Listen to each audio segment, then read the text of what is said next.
Good afternoon, everybody. Welcome to the second talk devoted to the artist selected for the 61st edition of the Faenza Prize.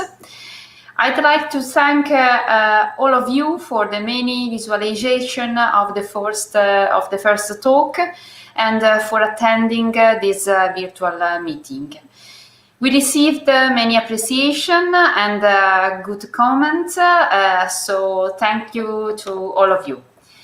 Today we have the pleasure to have the coordination of Irene Biolchini, guest curator of MIC Faenza and contemporary art historian and teacher at Malta University.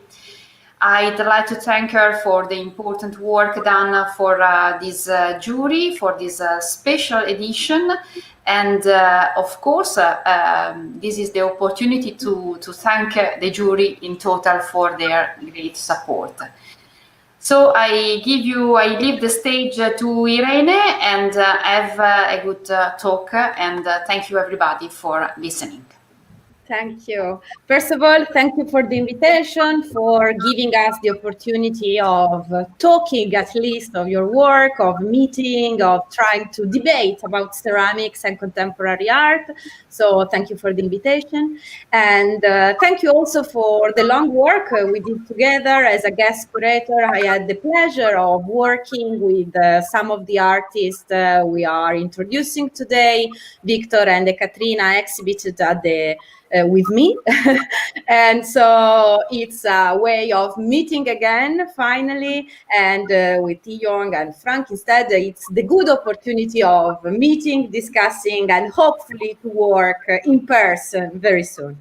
So I suggested that we start directly with a short introduction and presentation of each artist about their own work and their research, and conventionally, we will go in alphabetical order. So I give the word to Victor Agius, and Victor, the stage is yours. First of all, I would like to thank the Museo di Faenza, the International Museum of Ceramics in Faenza, for giving us this opportunity to meet virtually and to make this Faenza Prize the concept of play to bring communities together. My practice in my studio and also away from my studio always deals with the earth, with the notion of earth, clay, and the way we as humans consume nature around us to satisfy our daily needs and rituals.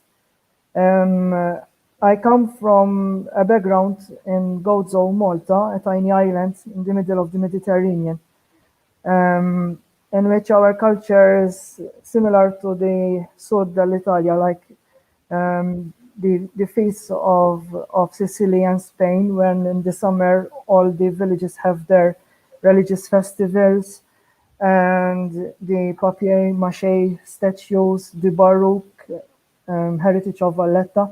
So in a way, our decorative element of the arts is also used to make these festivities, which are a bridge between local faith, folk, and also popular culture.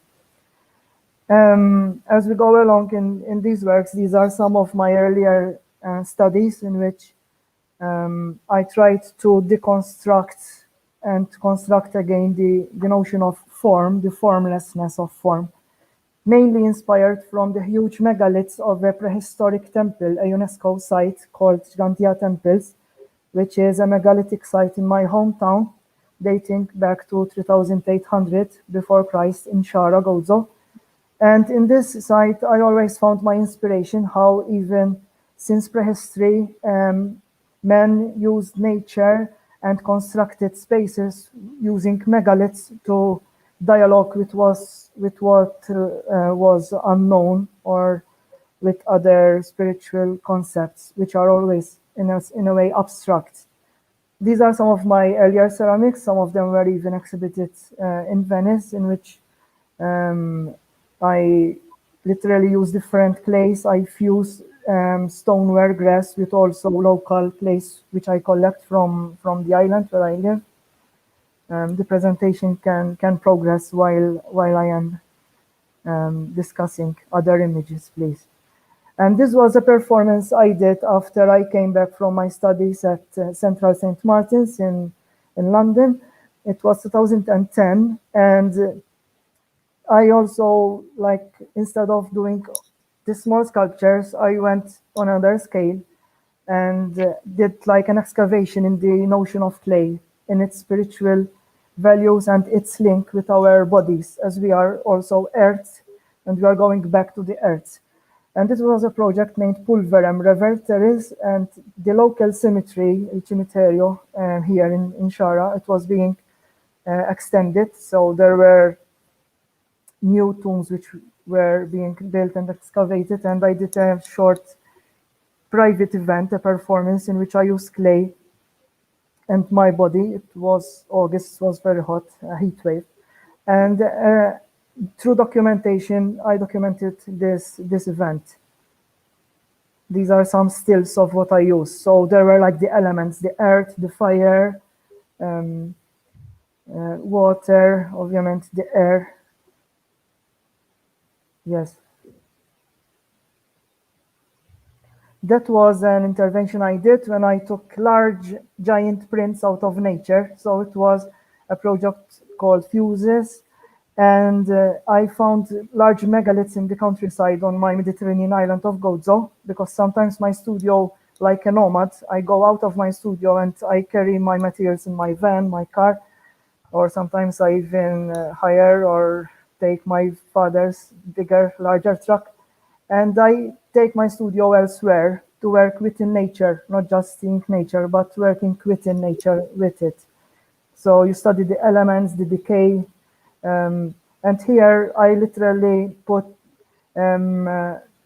used natural pigments on stone. I did like an incisione, taking the prints huge, and then these were transported to the gallery. So in the gallery, these were attached to the wall with nails, and then documentation and photos were displayed. Now, this was an undertaking, a huge one. So I went back to the temples in my city, in the village where I live, in Gigantia. And in 2013, it was a long project. We did a performance interdisciplinary. So I collaborated with a composer, Dr. Mariella Cassar, a local composer. She studied also in the UK.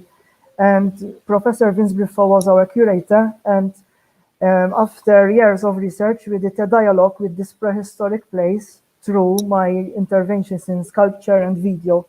And she wrote contemporary music using classical instruments. I did some of the instruments myself with clay, and then they were used by the composer, so that was a collaboration. And the performance was held at the solstice, nel solstizio, in summer, and people came and experienced the work. These were some of the interventions, casts of sofa, it's called a sofa. So we have the quotidian of our contemporary interiors in dialogue with the space. There was this altar, and I decided to create a pala d'altare made in a triptych. So the number 3, like the Holy Trinity or other significances in the iconographies, which are different and which all link up. So that was another intervention.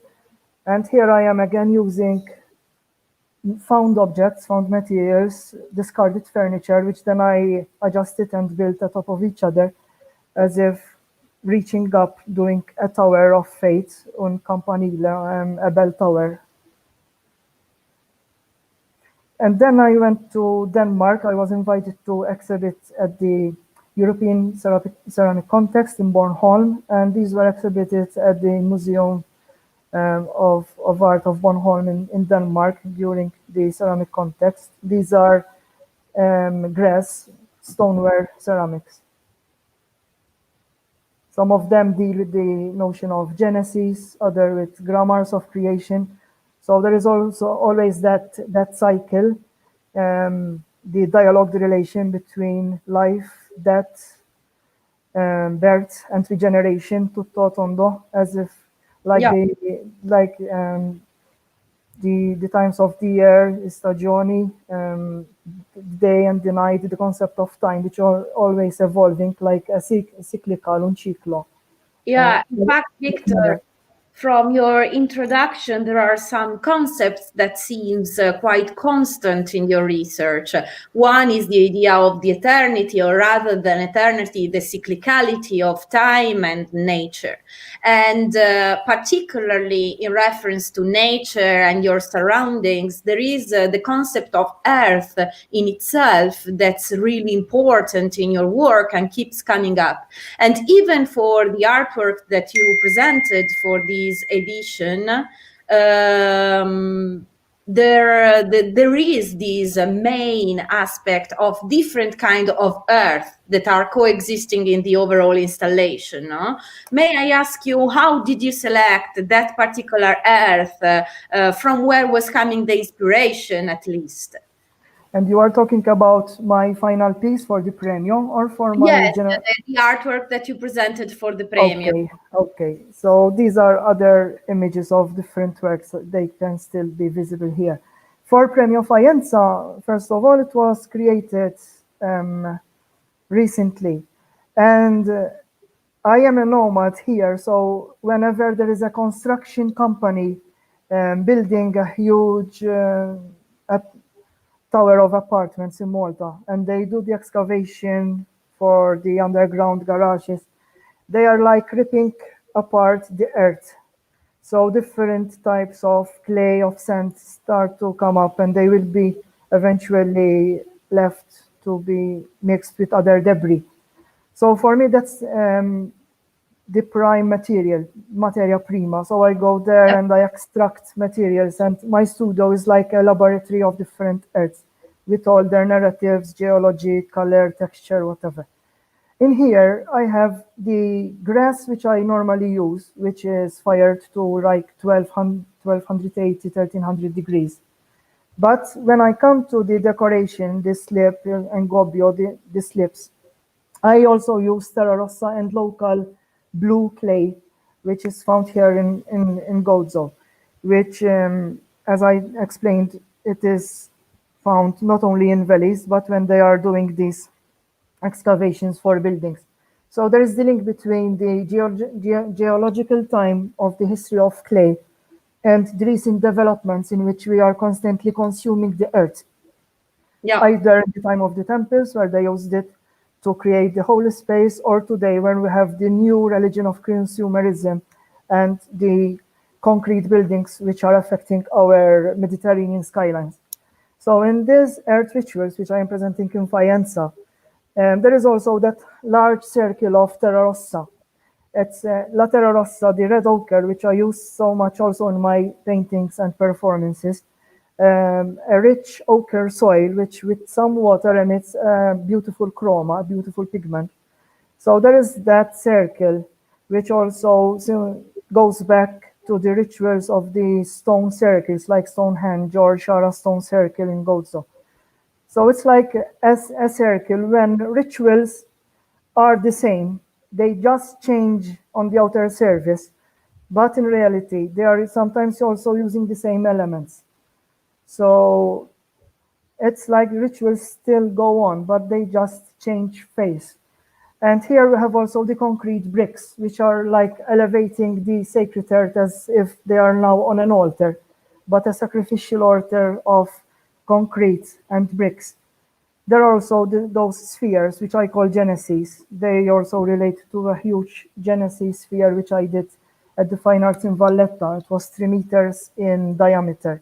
So I have these two rugged spheres down there, like the Alpha and the Omega, where there is no corners, but you just go and you never end. It's like timeless, something without a concept of time. Yes, and all this strives also to communicate and to dialogue with the incredible heritage of Faience, of Faenza. Like in Gozo, we say Faenza. And with Faenza in our Semitic language, we say that Faenza means all that is ceramic. The pots, anything that we use also in the kitchen. Yeah, it's like faïence in French. It's the So same. everything is like connecting towards to a universal dimension. Yes, and what I found very interesting in the artwork that you presented is how you combined your idea of cyclicality of time also with a physical element of the cyclicality of the earth, that is the actual earth of Gozo. So before firing it, before becoming ceramics, is earth, and it's the starting and the ending point, as we said with your performance. From earth we come, and to earth we will arrive again. So thank you, Vic, again for your contribution. We will get back again at the end of the talk, comparing each one of you. So for the time being, I will just pass the word to Frank Lewis, if I may. Hello. Hello. And here we are again. If I may ask, as Victor did, if you want briefly to introduce your art practice and your methodology of work. Yes, thank you very much. I'm pleased to have the possibility to present my work here. I think I'm the oldest one in this group. So when I left university in 1993, already, it's a long time ago, I was working with very geometrical forms. I tried to show the qualities of the ceramic materials, and it was, I also had the luck to show one of my pieces in 1995 in one of the exhibitions in Faenza. But some years later, I had the feeling that it's more interesting to deal with forms and colors. So I opened up the materials I work with. I started to work with wood, with all plastics, with styrofoam, and I try to use materials or work with them as long as I find some qualities which are interesting for me. Then I came back to ceramic materials, and I really, nowadays, I appreciate to work with the materials, but I always try to find forms which are interesting for me.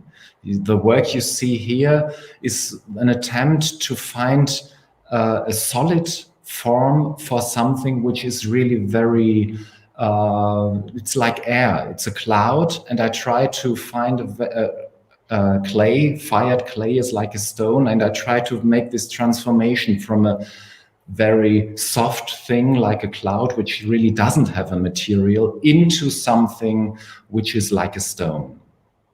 And then there is also an ironic aspect, because these are belts from an aeroplane. They are fixed on the wall with these belts, and you have the impression that you can open these belts and then the cloud will fly away, of course.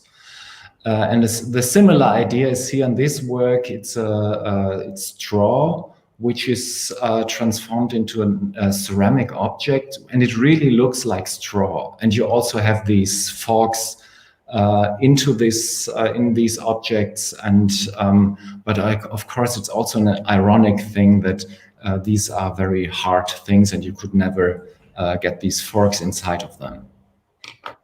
And this is something which is typical for my work. I take some objects from which are around me, try to transform them into something which gives them some ironic aspects, but also always in connection with the material I'm working with, because the quality of clay is something completely different. Clay is heavy, clay is very hard, and is completely different in this example to compare to straw. And one thing I was really, I'm very excited about it right now is the color.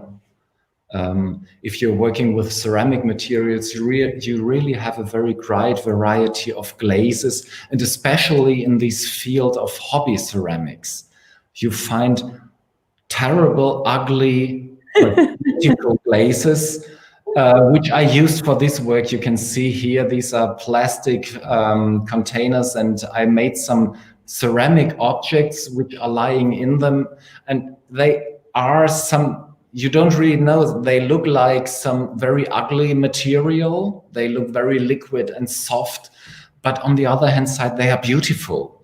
They are like beautiful paintings because the colors are amazing. And this is one of the qualities of ceramic materials I really appreciate very much.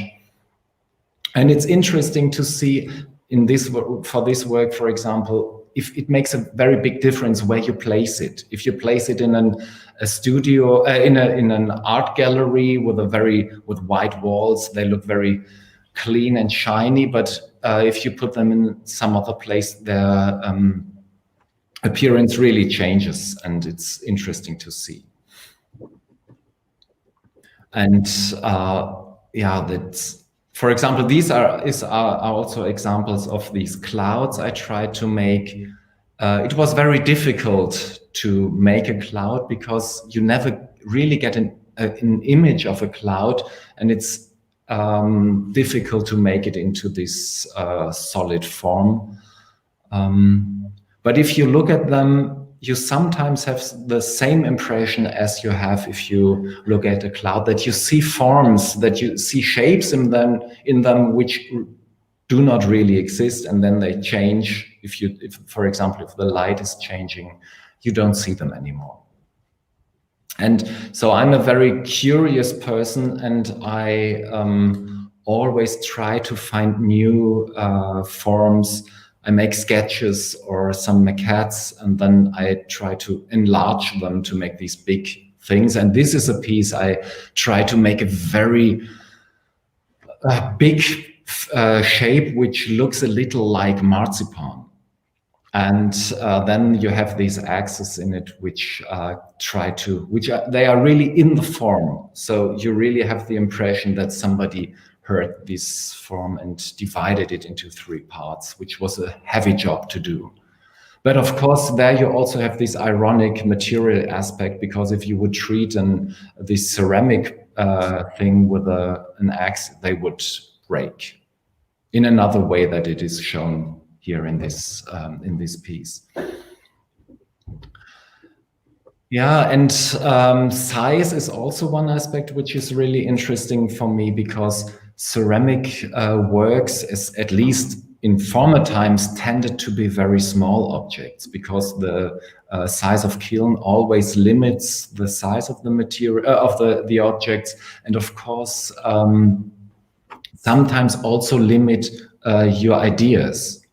And that is very interesting. If you have the possibility to use big kilns, suddenly your ideas also widen. And this is one aspect which you can see here. This object is about 1.40 meters, and it's really a sculpture. It's not a tiny object which is standing on a pedestal. It's something your body is in relation with.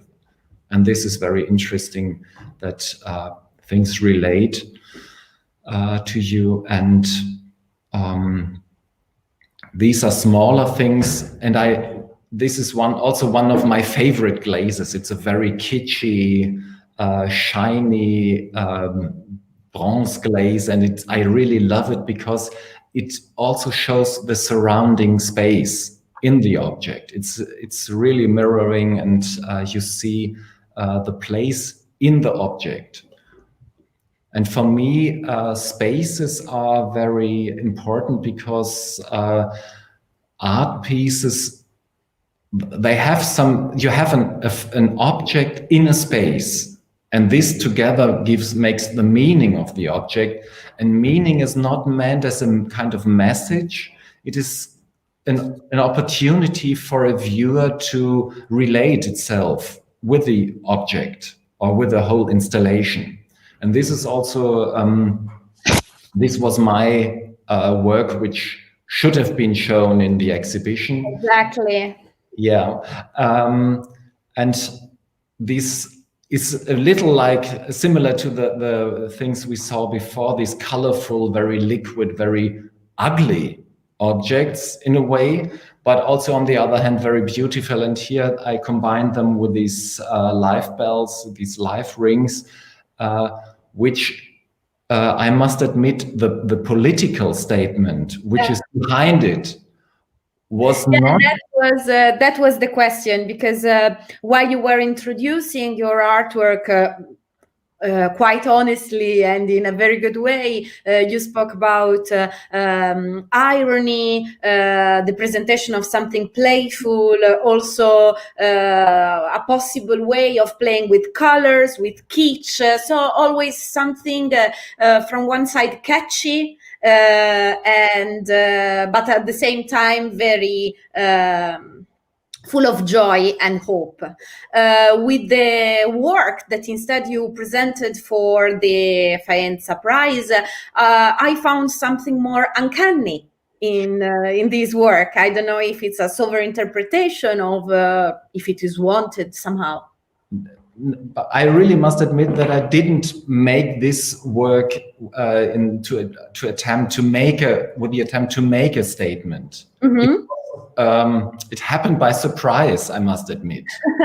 I was interested in these live bells, the color of these live bells, and in the combination of something which is squashed out of these rings, and the political dimension of this combination occurred to me a little later, but of course it doesn't disturb me. But I don't want to reduce this work only to the fact that it is a statement. I think this work is an opportunity to see different things in it. Yeah, and from one side, just a technical question, you already said how important is also the technical element to you. So try to challenge also the technical limits given by ceramics, trying also to go big. The other question is the following. All the objects you showed us are very hyper-realistic.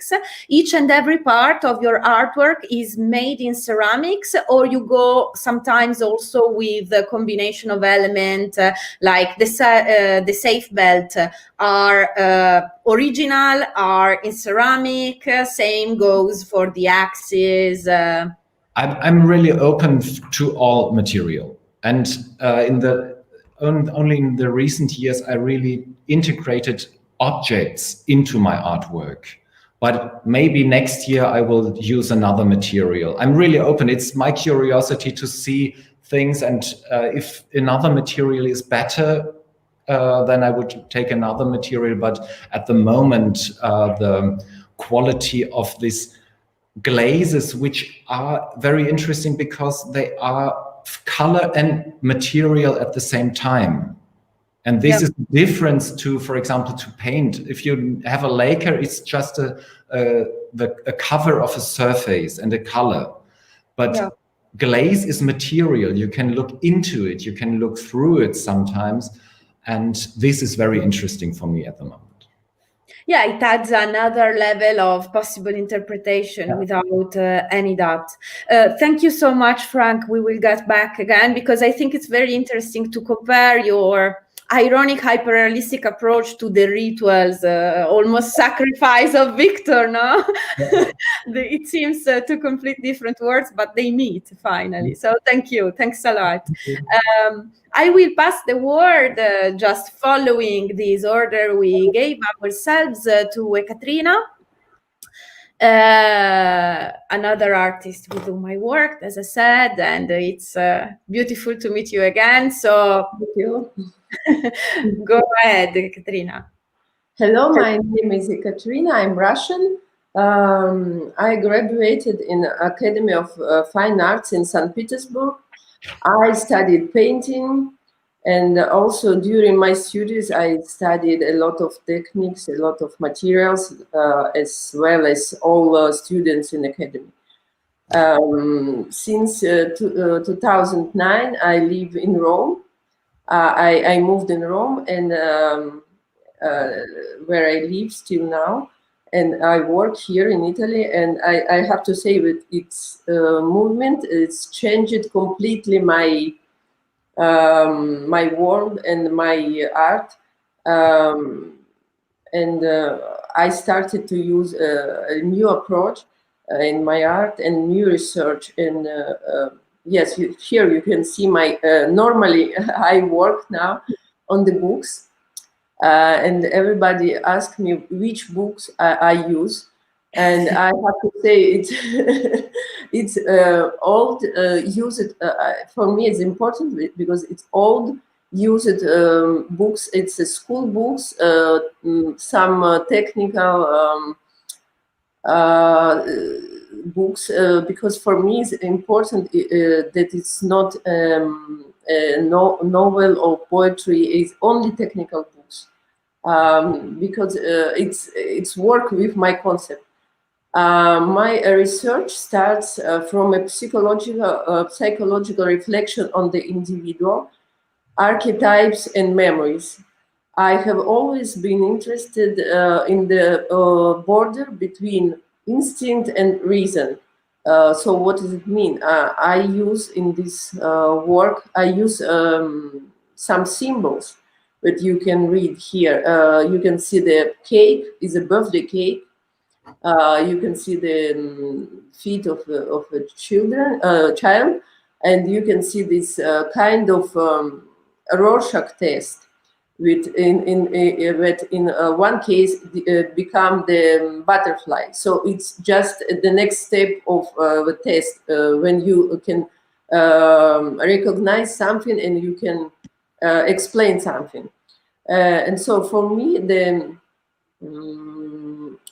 in my research, books become the paradigm of knowledge, but also the sum of human experiences, lived lives, pains, joys, and disasters and traumas. So this comparing between instinct and that represent this test, Rorschach test, and the reason is a birthday cake, because what is the reason is also the family education is not only education by book, but also the family is how you say, all the world outside with have pressure on your instinct. Yeah, so the marks that I leave on the pages of the books never form a precise design, but are always interrupted by disturbing elements that prevent the image from being recomposed in its hypothetical perfection. And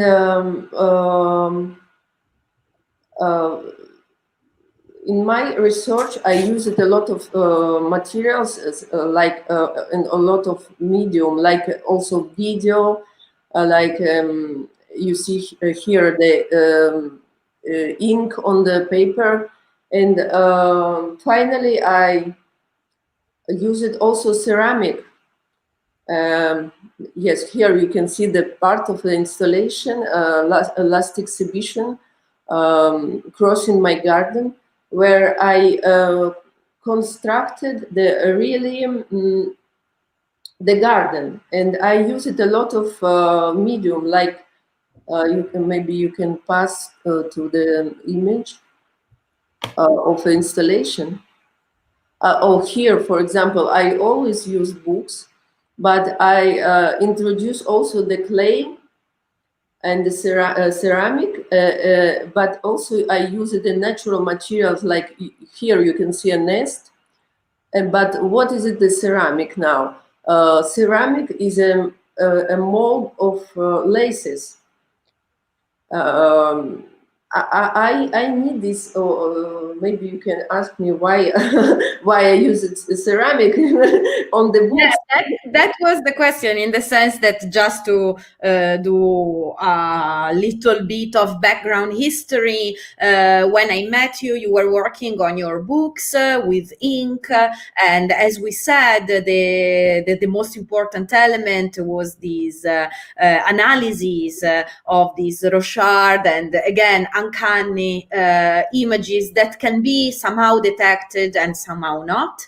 And we tried to exhibit these artworks at the museum in Faenza, working in connection with instead the ceramic tradition of nature represented in the classical ceramic plates of Faenza, like the ghianda and so on and so forth. And then many years after this show, being honest, you decided work with ceramics. So I'm particularly happy that you applied for the prize, that you applied with a ceramic artwork that arrived after meeting the MIC. And yes, my question was, how arrived ceramic in your career? How did you decide to introduce it in your practice, to pass from the 2-dimension of the book that then, applied is 3D, but to sculpture and ceramics is a big leap. So when and how you decide to use ceramic? Yes, so I wanted to create a garden. So I need some materials to form and to make it like I want. So I use the clay because it's soft, and you can make what you want. You can model it like you want. And for me, it was important to also to create this kind of laces.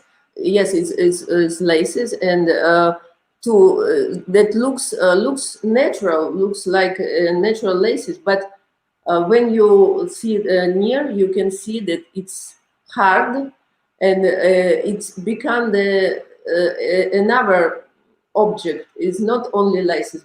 For me, it's became one element that allowed me to penetrate the book, to wrap the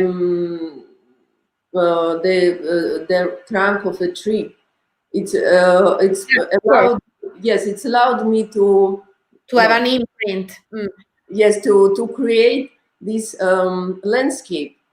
So crossing my garden is the attempt to create an internal mental garden. I used my books with painting on it. I used crystals that create like a building, like a palazzo, like palaces. And at the same time, these laces became like a mushroom, like a memory that penetrate books, that wrap the tree, and it's grow like plants on the ground. In some part of the installation, I used also the ground, natural ground, and it's like 2 elements. Now we cannot see this, but two elements: the ground and the clay. The ground became hard. So yeah. My research is my target is to create this garden and to yes, somehow is also, I mean, even if we didn't want, it wasn't made on purpose, in the sense that the order is just the alphabetical order. Your presentation is from one side just the combination of what we saw. Yes, what I wanted to say is a combination between Victor and Luis. Exactly. It's interesting. Yeah, in the sense that for like Victor, the natural element is fundamental to you, but even in your research, the play between soft and hard, the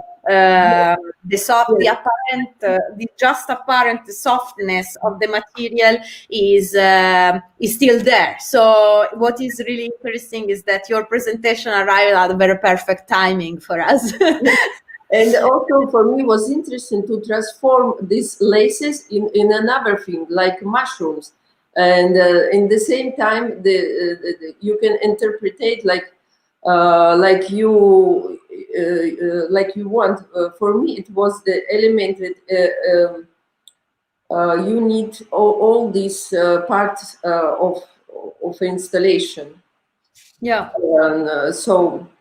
And why I choose the laces, because for me the lace is like like an archetype of how you say, the connection between generation, and also connection inside the family, and also is an object that carry the memory of a family. Yeah, Traditions, and also for me the symbol of expectations on the roles entrusted to women, because as I say before, the family education is like the book, like the all knowledge, world knowledge is what can press on your instinct. So therefore is very important. Yes, and it's also, as you were saying, it's a sort of paradox typical of ceramics. Apparently, is so fragile, and it seems that it will not last. Instead, for example, from the Greek or the Roman time, we have ceramics, but we don't have paintings anymore. So it's one of the most long-lasting materials. It's daily, it's quotidian, it's in our daily life, but it lasts forever.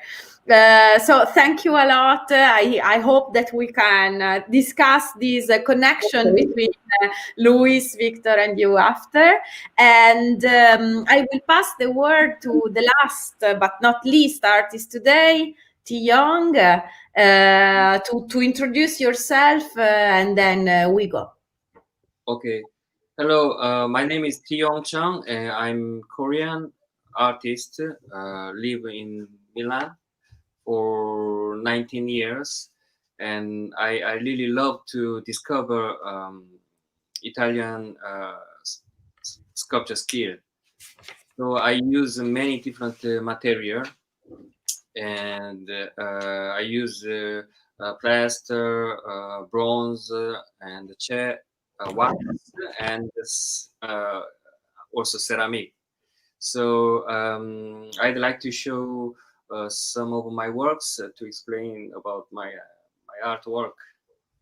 Yes, we have a presentation here. Okay, I studied in Milan, Brera, and I was very influenced by the ready-made works. So I bought this classic plaster bust from the Gypsotech in Milan. Mm-hmm. So I use this sculpture like my object. So I bought them, and then I tried to do something on this bust.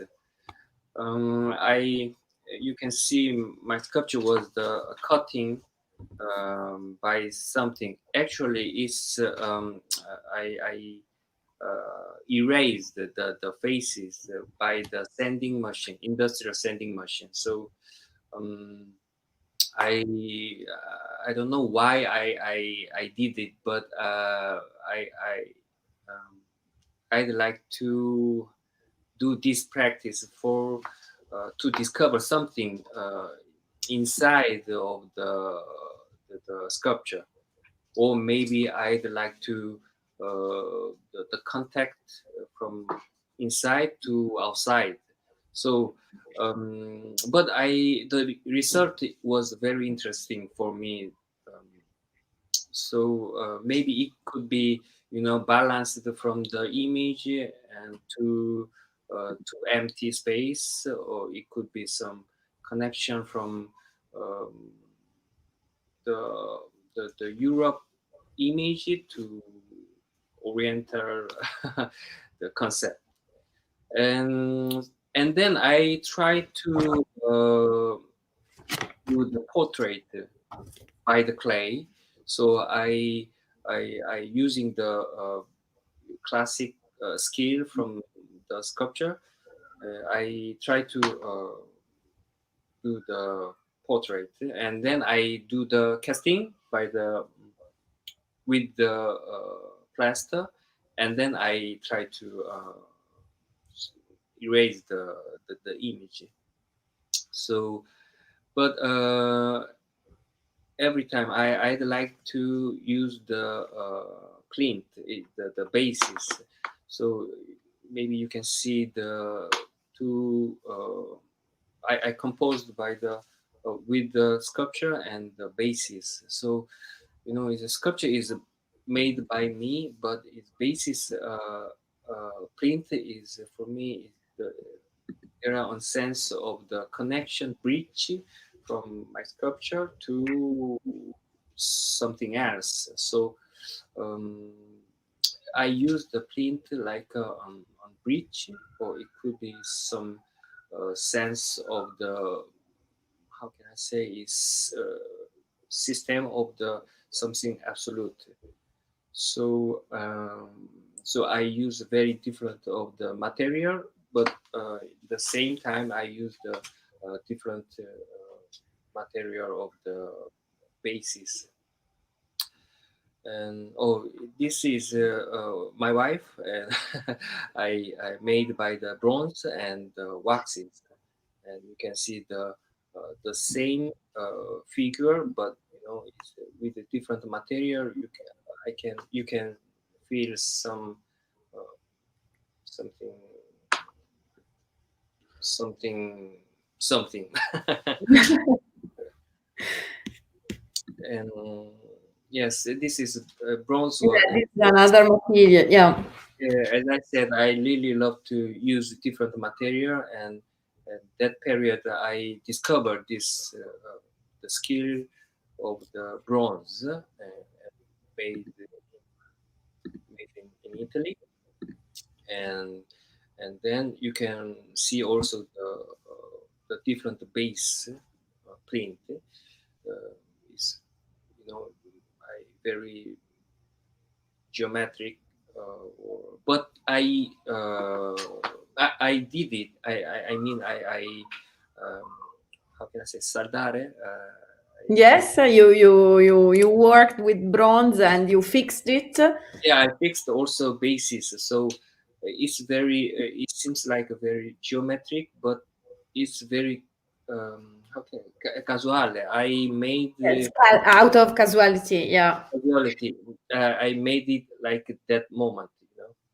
Yeah, what is interesting seeing your, these quite long overview on your work and your experience. What is extremely interesting is how you truly entered the Italian tradition of sculpture.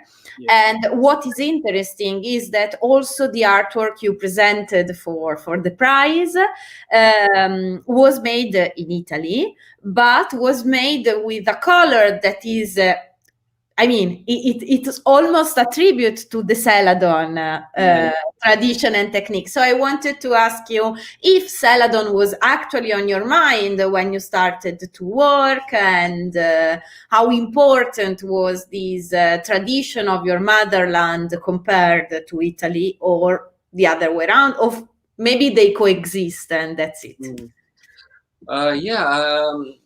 Is when I realized this series of the ceramic in the Monte Lupo Fiorentina in Tuscany, but I without intention I selected the Celadon color.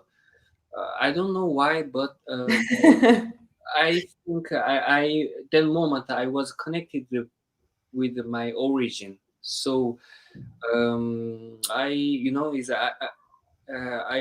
was born in Korea and I grew up in Korea, so I did also university. I finished university in Korea, so I have a Korean culture, and, and I don't know why, but I really at that moment I really love to use my sculpture with this Celadon color. But as I say, I didn't know about the name of the color. I didn't know about this color is celadon, but I knew that that color is very, for me, very friendly. Friendly. So I using this color, but I realized this ceramic work in Montelupo Fiorentina. But I think is this in this sculpture. I have to say that there are on mix of the moment. It's from Europe and to Korea. Is the also this sculpture is interesting because the basis is made by the lathe. Very traditional way to make a pot. I'm very impressed by this technique because it's, as I said, for me is the basis. The print is something bridge from my sculpture to the some other space. So is when ceramics realize this pot by the with the lathe, for me is very interesting because they made from nothing. There are absolutely. Born from nothing. It's also is some it could be matched with some concept of the Taoism, maybe is all. Also Nikola Tesla is said that is knowledge is from the space. So so this material is from the nothing. Is for me is very, very interesting. Yes, absolutely. No, what is really interesting, what I find very interesting in the overview we saw is how some elements remained in your own fantasy, even though you couldn't give even a name to the celadon technique, but still it was there. Now it was remaining there, and it suggests me also something that we discussed with Ekaterina, for example, the importance of the education, the role of women at home, how ceramic is always something that you have around on the house, or to take another leap to go back to Victor, who mixed the earth of his motherland with concrete and combining the daily life of Faenza with concrete and so on. So I think that somehow we created a sort of path throughout your experiences, from Victor to Frank, Katrina, and you. And so first of all, I would like to thank you all for your contribution, for the presentation, for the path you suggested us, for taking us in your studios, even if only virtually. And I will leave the word to Claudia if there are questions. If not, we will summarize. Well, there are comments. Everybody is thanking for your presentation, and I agree with Irene that it was there was a kind of link between all of you, and with very different languages, you were very inspirational also for a positive way of approaching ceramic, starting from a tradition and going on with a very actual and contemporary work. Positive comments. So, and thanks to all of you. And I see that also Ranti Tian is online, and he said, "Great presentation, guys." So good. Ranti is one of our jurors, as you know. So, Irene, I don't have any other words to say. And if you have a comment, otherwise we will close our second talk. Yes, no, I would just say as a general consideration that was really inspiring for me in the work of the four artists that talked today was how and their attitude in using and approaching the objects. And I think that their attitude came out very naturally in the course of the talk. Objects means a lot of things. For T-yong, object is a sculpture or in a gypsotech that you can reinvent. For Frank, a cloud can be an object and take a new life, and so on and so forth. But I do think that the way in which they look at objects and reality is really inspiring, and it gives a little bit of breath and fresh air, suggesting us that even reality might be more colorful and playful of what it is right now. So I wanted just to thank everybody for being here today to give us a sensation of normality talking about art and ceramics. So thank you a lot. And that's it. Yes, and yes, I think that these talks are very important opportunities for the artists to present their work and also to stay in a kind of artistical community, that it is what we are lacking in this very special moment. So thanks a lot for your presentation. Thanks a lot for positively be present in this special situation.